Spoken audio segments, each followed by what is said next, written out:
Hubungan sapi dan pemanasan global. Ternyata global warming atau pemanasan global terjadi tidak hanya dipicu dari bahan bakar fosil dan pabrik industri. Sapi juga turut menyebabkan gas efek rumah kaca. Bahkan para peneliti percaya bahwa emisi gas rumah kaca dari sektor peternakan sapi ikut menyumbang 65%, yaitu dari gas metana yang dikeluarkan oleh sapi saat sendawa, kentut, dan kotoran.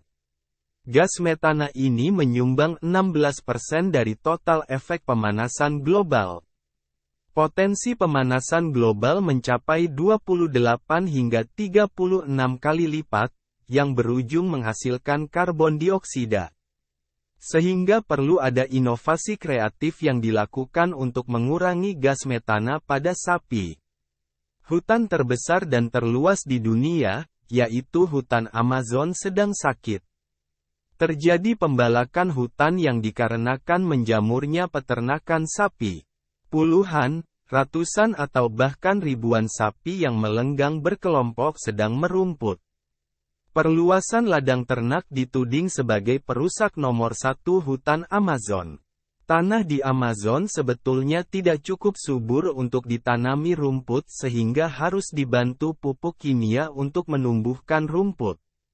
Rumput Amazon tidak cukup kuat untuk tumbuh tanpa rimbun pepohonan sehingga harus didatangkan rumput dari Amerika Serikat yang bisa tumbuh di padang rumput.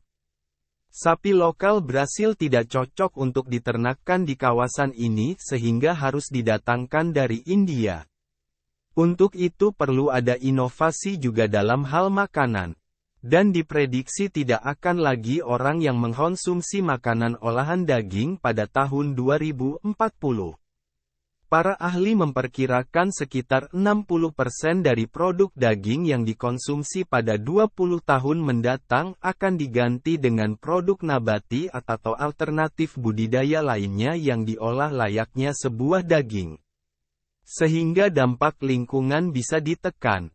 Dampak lingkungan tersebut misalnya adanya emisi yang mendorong krisis iklim hingga habitat liar yang rusak karena dihancurkan untuk lahan pertanian dan timbulnya pencemaran sungai dan lautan. Ed Kearney memperkirakan sekitar $1 miliar AS telah diinvestasikan dalam penggantian daging nabati seperti yang diproduksi oleh perusahaan Amerika seperti Beyond Meat dan Impossible Food. Sebagaimana ditulis Independent. Daging nabati ini kemudian dibuat dengan membudidayakan sel hewan dalam bioreaktor tanpa adanya penyembelihan hewan tersebut.